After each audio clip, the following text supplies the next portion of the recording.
Hello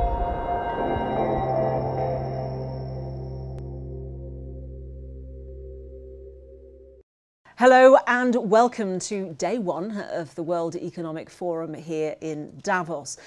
Well, here at Davos, we like to have little breakout sessions where perhaps ideas can develop, and this is one of them.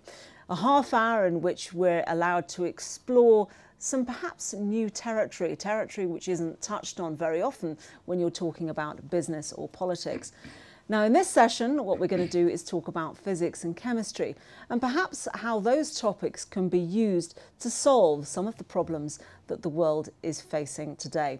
Well, joining me here for this session is Ahmed Zewail, who is a Nobel laureate, and really your background or what you teach is physics and chemistry. You have you come from Egypt, so there's plenty to say about that world of politics and what's happening there.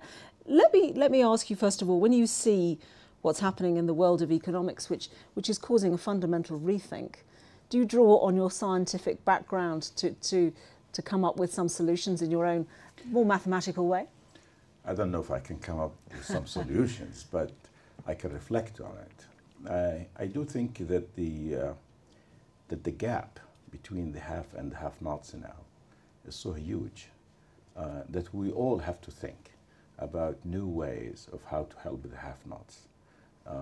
I think it's not new to you and your audience that 80% of the population on this planet Earth are in the have-nots, less than $2 a day or about. And so we have to find new ways. And in my views, science is critical for this. You advise Barack Obama. He's just given his State of the Union address in which he talks about exactly this, about fairness. But it's not just about giving to have-nots, it's about empowering them. Exactly. And you believe that comes through education. Exactly. If you look on some just very recent statistics right now, more than 500 million children on this planet Earth will not be able to go to school.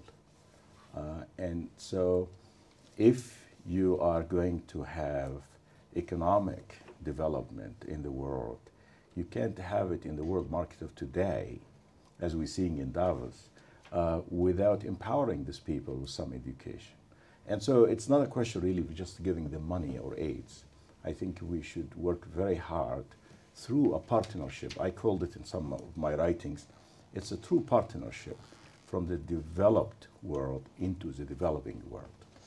Science is a big topic. I know that's where you think much of the teaching needs to be done, but what aspects of science do you think are particularly empowering? Well, let me just give you a concrete example. You know, the United States, there are estimates by some fellow economists in the world of today that the war in Iraq cost something about 4 trillion.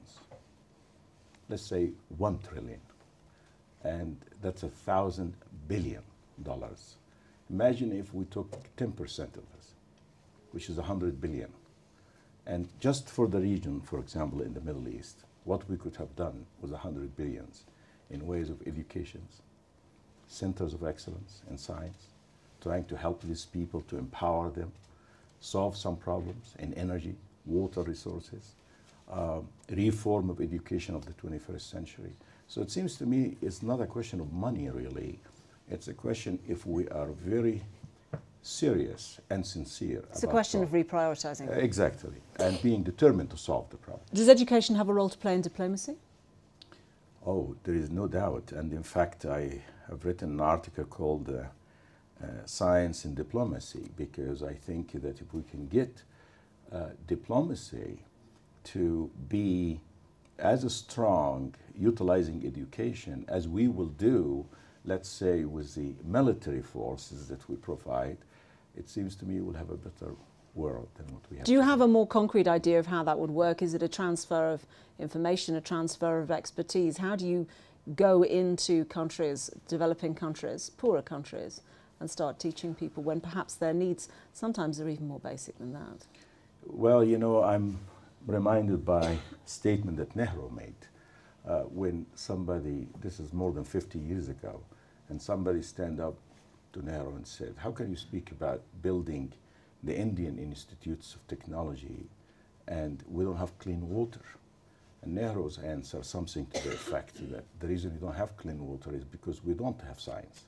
And so it seems to me it's a vicious cycle in the sense that unless we really empower these people and improve on the way that they can do this, whether you are in Africa or in Asia or Latin America, I think we'll be staying in the same situation. Now, as I mentioned at the beginning, you're from Egypt. Egypt is a country which has a very large young population. And of course, as we know, has been through a very difficult, turbulent period, which is not done yet, not by any manner of means. How would you use education there? Well, first of all, I wouldn't say that it's very difficult. Actually, I'm very optimistic about Egypt. Today is the anniversary of the revolution. And if you see, if you read history and find out what happens usually after revolutions, it's very ugly. And I'm sure you're familiar with in Europe, with the French Revolution and the like. I think despite all of these difficulties that took place in Egypt, it seems to me still, as we say in physics, the slope is positive. It's still going in the right direction. And I think Egypt will get out of this. But better democracy, we just yesterday or day before yesterday had the first elected parliament in more than 50 years.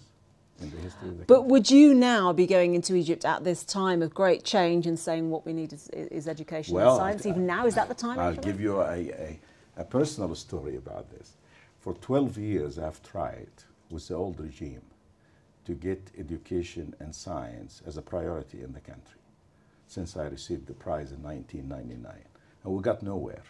It was only after the revolution last year that, in fact, we have now a whole new city called Zewail City of Science and Technology. And it's going into new areas of education. It's going into the modern age of the 21st century.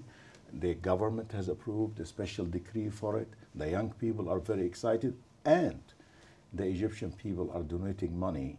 We collected up to now close to £1 billion Egyptian pounds. So it's not bad. What was the response in Egypt from the political elite to you getting the prize? Well, you know, you will be surprised, and this is not to put up luck for Egypt, but my son, who's at Georgetown in the United States, he always reminds me that the way the Egyptians receive a scientist is like a rock star. It's not in the Western world. Scientists don't get this high level of appreciation. But in Egypt, maybe it's a historic, maybe for a variety of reasons, people still value very, very much. So the day I was receiving the prize in Stockholm, they tell me there wasn't too many people on the streets in Cairo. Do scientists need to be made into rock stars all over the world, do you think? I mean, you know, if you go to somewhere like Germany, doctors are revered, I think, a little bit more than they might be elsewhere in Europe. Especially England. Yeah. Exactly. Well, I'll tell you, this is one of my concerns. As you know, I live both in the West and the East. I think that's one of my concerns about the West. I think there's a feeling in the West that we now have the end of the knowledge and we don't need to invest in knowledge anymore. And I think this is something that... well, I think that's something now, perhaps this week, that people will be convinced that is not the case. I mean, from an economic point of view, we're at the end of an era where there's been enormous, for example, the rise of China has kept inflation down and growth high. Global growth higher. We've seen enormous developments in the world of telecommunications with the internet at the centre of that. And that's kept productivity high, inflation low and growth high. But we're coming to the end of that era now. Do you think physics or chemistry have the next wave of innovation to offer such that we can propel the world economy forward? Yeah, I'll answer this is an important question. I'll answer this, but let me just say that where you're seeing people are interested in going into science and engineering is in Asia and in countries like Egypt, actually. But on the other hand, in UK and in USA, the numbers is dropping, as a matter of fact. So there is some concern there. Now, regarding your questions, many, many books have been written about the Can I just stop you there? I have a worry about your microphone not working. Is it working now?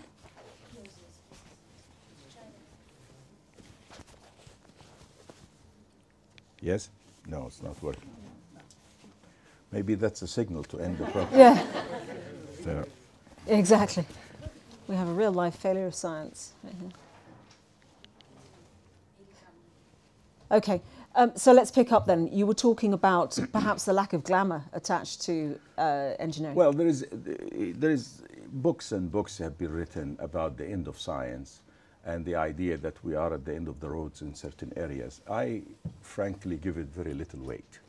I think that what is really incredible about science is the unpredictability of science. And I've written a piece in Nature about the issue that it's all in curiosity. If you give the right education and you're curious, you will find somebody that's 26 years old or 22 years old and coming up with a brand new idea that might transform the world that neither you nor I have thought about it. So that you can't say in the ocean of knowledge that there will be an end, for example, for this or that. We have no idea. Let me give you an example. Do you know that more than 98% of our universe is dark? We don't know much about it.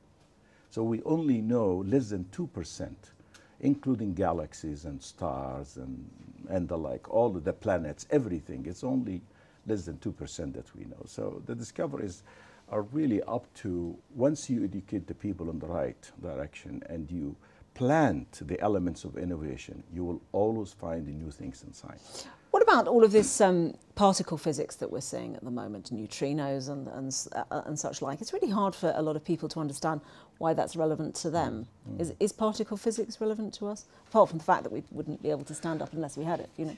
Well, again, it's a good question, but I would say this. I would say that knowledge per se is extremely important if you're thinking about investment in the future. Because any person who will tell you, including Nobel Prize winners, that they know what's going to come, perhaps more than 10 years ahead of time, is not really, they don't know. We don't have a crystal balls to know that. So we don't know if there is going to be a new particle that will be discovered that will revolutionize the sources of energy that we are looking for. We have no idea. We don't know what is the origin of our species. We might discover something at very high energy. So knowledge for the sake of knowledge we have to invest in. But if you're asking me, would particle physics tomorrow produce something for the benefits of health or energy? Tomorrow, I'm not really sure. But we have to invest in it. Okay. Are there any questions immediately coming from the... Yes, gentlemen, if you could tell me where you're from and your name and stuff. Well, my name is Mickey Pant. I live in the U.S. I'm the CEO of a company called Yum Brands. Basically, a lot of restaurants. We have a lot of restaurants in Egypt. Yum Brands, yeah. we are Kentucky Very well known, yeah. Firstly, thank you, Professor, for your comments. It's a privilege to hear you speak. The question is about the students that you see today as you teach in college. And compared to the time students at the time when you were a student, I'm guessing 40 years ago, in terms of capability and their attitude, do you see a difference? It was 20 years ago. So, no, I think you're right, actually. But it depends which stage you're talking about. But has there been a change in... well, you know, it's always nostalgia. You know, we always go back and say we were better than our this and that. So it's very hard to answer this objectively. But I'll tell you one thing from a personal experience. I was involved in the Egyptian revolution. I saw what's happening in Tahrir Square. If you ask me 2 months before the revolution about Egyptian youth, I would have told you all kinds of things about, you know, they are not like our old generations and this and that. But when you sit with these people and you saw what they have done, and by way of what they used in the information technology and how disciplined they were, you will have to tip your hat.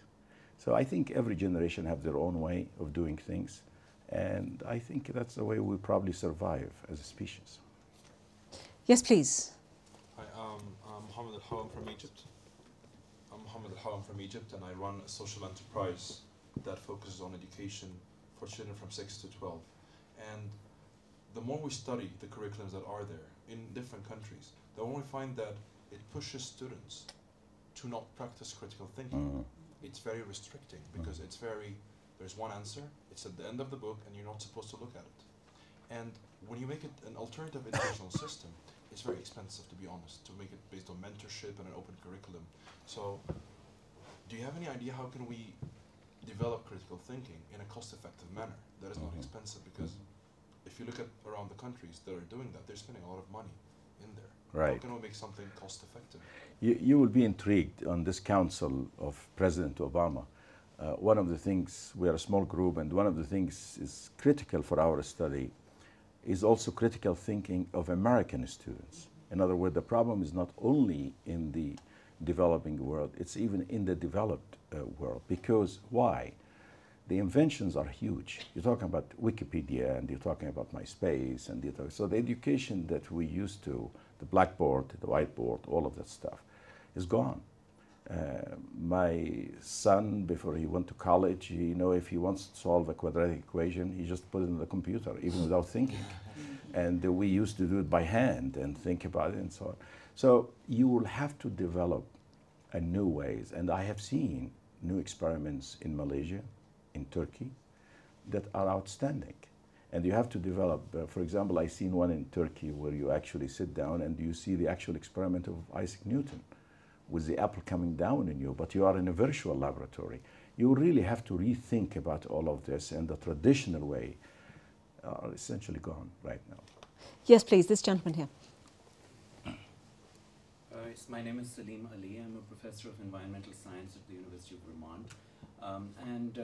I'm interested in this issue of religion and science because as a Muslim American and someone who firmly believes in scientific enterprise, I find it very challenging working with my fellow Muslims on some of the more difficult but fundamental issues in science. And the most notable example is evolution. Mainstream Muslims still refuse to work with evolution, even though there are, of course, several clerics who would be willing to move forward. And you get marginalized, you get ostracized, even by bringing it up. And you can't even advance in fundamental biology without working on it. So how are you dealing with that? Well, it is a fundamental issue. The basis of it, again, is in education. But I want to remind you that I live in America, as you know, and in Kansas, there was a vote by the board not to teach evolution. So it's every place you're going to go. I was just going to say, it's not just Islam. Yeah, right, Is it? Yeah, right. but Yeah, so it's. I think the difference is that in those cases, you will have a majority consensus in the other religious community, which will marginalize those extremists. But in Islam, we're talking about the dominant majority. Yeah, it's central. Will actually push you out. I think there are two forces that will change that, and I'm very hopeful about that. A is that the Muslim world is living and have lived for a long time under dictatorship, and they used religion in order to get their own way. I think when you have true democracies and exchange of ideas and this and that, you will have the majority and the minority there. I think the second point, which is extremely important to the Muslim world, is education. Education in the Muslim world is not up to the standards of what they used to be 1,000 years ago. And so there are dogmas, there are lack of understanding, there is a confusion about what's said in Quran. All of this has to be clarified. And the hopeful sign that I can tell you that when somebody speaks, at least I have seen this in my experience, in the Muslim world, and speaks to the mind and in a fair way, people receive that very well. So I do think that can change. Yes, please. Another one from this side. This lady back here. Hi, my name is Teresa Galvez. I'm from the United States. I work at a venture capital firm where we invest in new technologies, including some of the ones that you've mentioned. So you mentioned before that in the United States there has been a plateauing and in fact in certain areas a drop-off in interest by students in pursuing science, technology, engineering, and math. I'd be interested to know if you have any ideas or observations where you've seen it work in places through your travels, things that we could implement in the United States. For example, I know some schools are trying to have more practical applications at the high school or primary school level, but I don't know which ones work. Strategies to get people interested. Right. Well, as you know, I'm sure it begins with the school itself. There are two aspects of this, at least thinking about it quickly. One is that teachers at school now in the United States are not truly well equipped with the beauty of science and why you teach science. And I think you have to completely change the situation. They need to be paid better and trained well. Finland, for example, a teacher in science take a sabbatical and go and learn about the modern science that's happening. So that's really one aspect. I think the second aspect is the leadership in the country. I think I arrived in the States in '69 when President Kennedy was saying we are going to the moon. And everybody wanted to go to science at the time, or essentially everybody wanted to go to science. But when now Wall Street comes first and making money comes first and all of that stuff, you're not going to get science. Yeah, but do you now have an opportunity, given that Wall Street is a little bit out of favour? I have to be careful in what company I say that here, but you know, there's a rethink going on, so there's an opportunity, isn't there? I think that's true. And, and we're seeing some of it. We're seeing some of it that people don't want really to go into that direction and get back. But I think it has to be in the leadership at the very high level to really believe in the value of knowledge and science. Yes, please, from this side. Yes, please, sir. I want to touch on the earlier points you made about... Your name is? Sorry, I'm Gregory Roxon. I'm a student at the University of Copenhagen in Denmark. Touch on the earlier points you made on the younger generation. Now, I always believe that there's been a switch from the mechanical optimism of older generations to more of a fighting optimism of my generation, and we saw that in the Arab Spring. But on the question of leadership, what do you know now that you wish you had known when you were in our generation that you think we can use to help, make our lives better? Yeah, well, aren't we all in that position? That's right. Oh, lots of things. We would need another half an hour to cover this. But as I said before, I think for every generation, they have their own language, their own way of doing things. The important thing are the fundamentals of education. If you are in Africa, if you are in UK, if you are in the US, there are fundamentals that you have to learn. For example, even I complain about this a lot in the Arab world. They don't respect time. I work with time on the femtosecond, so it's very, very short. But you give an appointment to somebody and they might be late 1 hour and things of that sort. I think all of this comes as a result of educational, cultural changes, but it would be a mistake, and some people have written about that, it would be a mistake to think that it's genetic in origin and that this generation cannot change or these people cannot change. Yes, please. Another one from this side. Yes, please. Behind me. You could say your name and where you're from.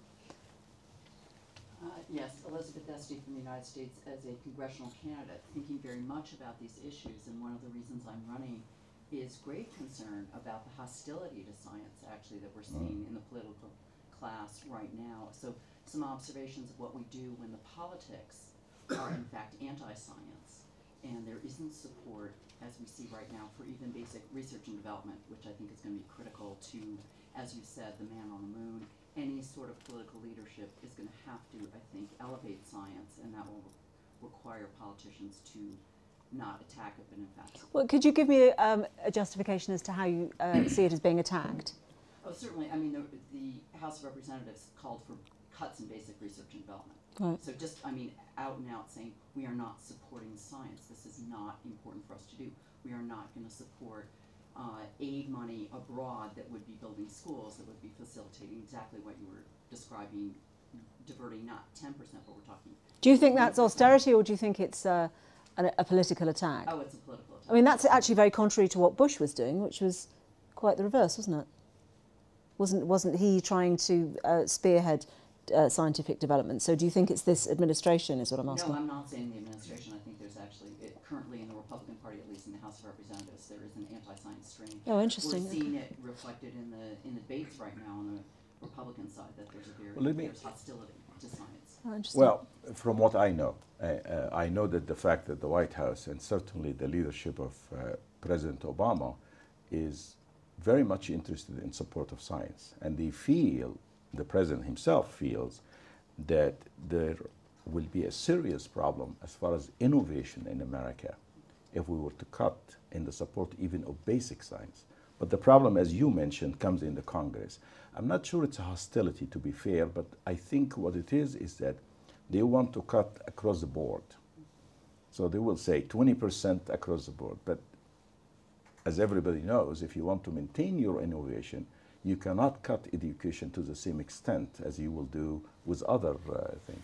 So I think there got to be a realization that you will not go forward unless you invest really in the knowledge of the future. And other countries are doing that very well. And that's a scary part of it. Yes, please. Any other questions from over here? I think there was somebody here. Any other questions? My name's Linda Gummery. I'm a communications consultant for pharmaceutical companies. I have a slight problem with what we tell students to do once they've finished their science degree. Working in pharma, research and development, your chemistry graduates, it's hard for them to get jobs now. I have a nephew who's just about to finish studying physics, and we have an education issue in the UK where they're being offered to pay off your student grant 20,000 if you go into teaching. He has a fantastic physics brain. Is that almost a waste? It's hard. It's a difficult dialogue. Yeah, what happens if you educate people but you can't have the jobs, you don't have the jobs to offer them? Yeah. Right. Are we not telling them where to go once they have that degree? Well, you know, it's a very serious problem, and in fact, if you take the developing world, it's even worse. Because if you look at the number of people graduating, Egypt has 90 million, roughly 90 million now. As I said, at least 30%. I mean, there are certainly millions who are university graduates, but they don't have jobs.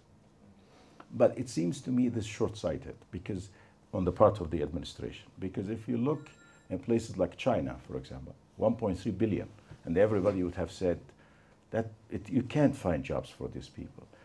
Yet they developed programs in energy, they developed programs in land cultivation, they developed programs in small businesses. So all of these graduates can be really in useful function, and that's why there is the outsourcing right now to China in essentially in every industry. So it seems to me it's critical that the leadership at the top be thinking not only in reforming the education, but also finding the new avenues that you can proceed with. I hope I haven't cut anybody off, but I think there we must leave it. I'm getting the nod from behind. Thank you so much, everybody, for joining it. There has, I think, been some consensus that education needs promoting, but also you're right in saying, of course, you can't educate people and then not give them just jobs, Yeah, but also jobs to which they should aspire. So we need to be rock stars. Thank you very much That's a indeed. good note. Thank you.